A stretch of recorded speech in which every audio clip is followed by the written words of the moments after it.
లోక్సభ ఎన్నికల ముందు BRS party నైరాశ్యంలో కూరుకుపోతుంది. నేతల వలసలతో ఏం చేయాలో తెలియక కేసీఆర్ ద్వారా లెక్కలు వేసుకుంటున్నారు. ప్రస్తుతం తెలంగాణ వ్యాప్తంగా మున్సిపాలిటీలు చేజారిపోతుంటే ఇప్పుడు సిట్టింగ్ ఎంపీలే వరుస షాక్లు ఇస్తున్నారు.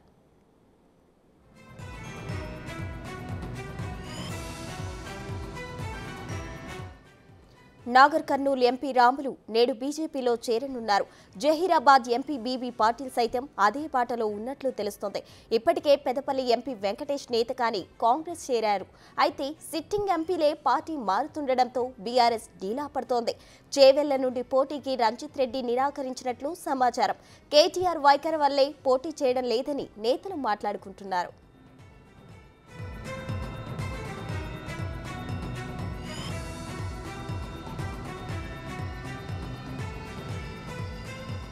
అసెంబ్లీ ఎన్నికల తర్వాత కారు పార్టీ పీకల్లోతు కష్టాల్లోకి పడిపోయింది. అధికారంలో ఉన్నంత వరకు కేసీఆర్కు ఎదురు చెప్పలేని నేతలు సైతం ఇప్పుడు పార్టీలో ఉండమంటూ మొహం మీద గుడ్ బై చెప్పేస్తున్నారు. దీంతో బీఆర్ఎస్ రాజకీయ భవిష్యత్తు ప్రశ్నార్థకంగా మారుతోంది. అధినాయకత్వం పట్టించుకోకపోవడం వల్లే నేతలు వెళ్లిపోతున్నారనే టాక్ జోరుగా నడుస్తోంది.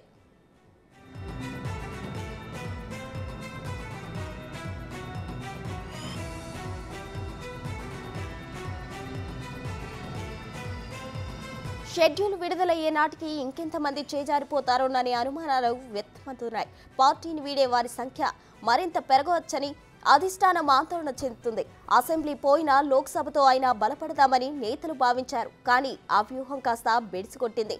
సిట్టింగుల నుంచి మాజీలు, చిన్న చిన్న లీడర్లు సైతం పార్టీకి దూరమవుతున్నారు. కేసీఆర్ సమన్వయ లోపం వల్లే పార్టీకి ఇంత నష్టం జరిగిందని నేతలు భావిస్తున్నారు. ప్రస్తుతం సిట్టింగ్లతో పాటు నేతలు కొందరు కాంగ్రెస్ వైపు చూస్తుంటే మరికొందరు బీజేపీ వైపు మొగ్గు చూపుతున్నారు. ఇప్పటికైనా కేసీఆర్ పార్టీ పరిస్థితి చక్కదిద్దకపోతే మరింత నష్టం చవిచూడాల్సి వస్తుందని రాజకీయ వర్గాలు భావిస్తున్నాయి.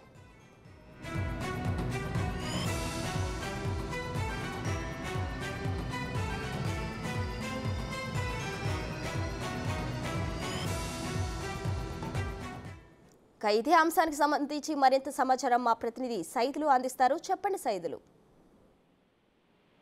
ప్రస్తుతం బీఆర్ఎస్ లో నైరాశ్యం చెందుతుంది. ఎందుకంటే గత కొన్ని రోజులుగా ఇటు రాష్ట్ర వ్యాప్తంగా చాలా మున్సిపాలిటీల్లో అవిశ్వాస తీర్మానంతో కాంగ్రెస్ పార్టీ కైవసం చేసుకుంటుంది. అదేవిధంగా బీఆర్ఎస్ పార్టీకి చెందినటువంటి సిట్టింగ్ ఎంపీలు ఎవరైతే ఉన్నారో వారు కూడా కొంత అసంతృప్తిగా ఉన్నట్టుగా కూడా తెలుస్తుంది. దానిలో భాగంగా నాగర్ కర్నూలుకు చెందినటువంటి సిట్టింగ్ ఎంపీ పోతుగంటి రాములు కూడా ఈ రోజు బీఆర్ఎస్ పార్టీని వీడి బీజేపీలో చేరుతున్నారు. అదేవిధంగా జహీరాబాద్ నుంచి సిట్టింగ్ ఎంపీ బీబీ పాటిల్ కూడా అదే బాటలో ఉన్నట్లు కూడా మనకైతే సమాచారం ఉంటుంది. ఇంకా చాలా మంది సిట్టింగ్ ఎంపీలు అంటే చేవెళ్ల సిట్టింగ్ ఎంపీ రంజిత్ రెడ్డికి కూడా మరోసారి పోటీ చేసేందుకు తను కొంత నిరాశతో ఉన్నట్టుగా తెలుస్తుంది. ఎందుకంటే మొదటి నుంచి కూడా అక్కడ చేవెళ్లకు సంబంధించి రంజిత్ రెడ్డి విషయంకి సంబంధించి బీఆర్ఎస్ తన్నే పోటీ చేసేందుకు ఆల్రెడీ ప్రకటించినప్పటికీ కూడా అతను మాత్రం కొంత పోటీకి కొంత ఆసక్తి చూపట్లేదని చెప్పేసి కూడా తెలుస్తుంది.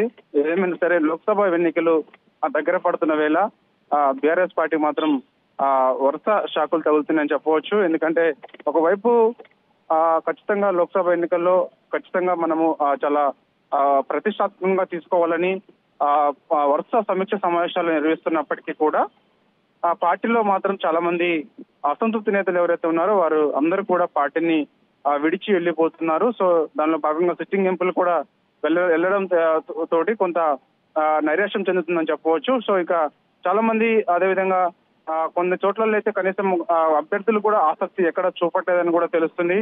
సో ఇక చూడాలి మరి కేసీఆర్ కి సంబంధించి తను ఓటమి చెందింది అంటే శాసనసభ ఎన్నికల్లో ఓటమి తర్వాత తను రెగ్యులర్ గా పార్టీ కార్యక్రమాల్లో పాల్గొంటానని చెప్పేసి తను ఫిబ్రవరి 6వ తారీఖు రోజున ఆయన తెలంగాణ భవన్కి వచ్చిన తర్వాత సో ఇక నుంచి ఖచ్చితంగా ఇటు కార్యకర్తలకి నాయకులకు అందుబాటులో ఉంటానని చెప్పేసి కూడా తను చెప్పడం జరిగింది. కానీ ఇంతవరకు బీఆర్ఎస్ భవన్ వైపు కూడా తను చూడట్లేదు. అదేవిధంగా అన్ని తానే ఇటు హరీష్ రావు, కేటీఆర్ ఎవరిస్తున్నారు, పార్టీ సమీక్ష సమావేశాల్లో కూడా అటు కేటీఆర్ ఎవరిస్తున్నారు. అయితే కేటీఆర్ వైఖరికి సంబంధించి కొంతమంది సీనియర్ నాయకులు అసంతృప్తిగా ఉన్నట్టుగా కూడా అయితే మనకు సమాచారం ఉంటుంది. ఎందుకంటే గత కొంతకాలంగా సీనియర్ల మధ్య అసంతృప్తి నేతలు ఎవరుతున్నారో వాళ్ళని ఉద్యోగించే ప్రయత్నం చేయడంలో కేటీఆర్ విఫలమవుతున్నారని చెప్పేసి కూడా చెప్తున్నారు. సో ఇకనైనా సరే కేసీఆర్ పూర్తిగా పార్టీ కార్యక్రమాల్లో పాల్గొనాలని, లేని ఏడలా ఖచ్చితంగా పార్టీకి సంబంధించి కొంత ఇలాంటి సీనియర్ నాయకులు ఎవరైతే ఉన్నారో వాళ్ళని బుజ్జగించే ప్రయత్నం చేయకపోతే మాత్రం చాలా మంది సీనియర్ నాయకులు లోక్సభ ఎన్నికలు దగ్గర పడుతున్న వేళ ఇంకా చాలా మంది పార్టీని విడిచి వెళ్ళిపోతారని చెప్పేసి కూడా రాజకీయ విశ్లేషకులు అయితే భావిస్తున్నారు ప్రస్తుతం. Right Saidulu, thank you.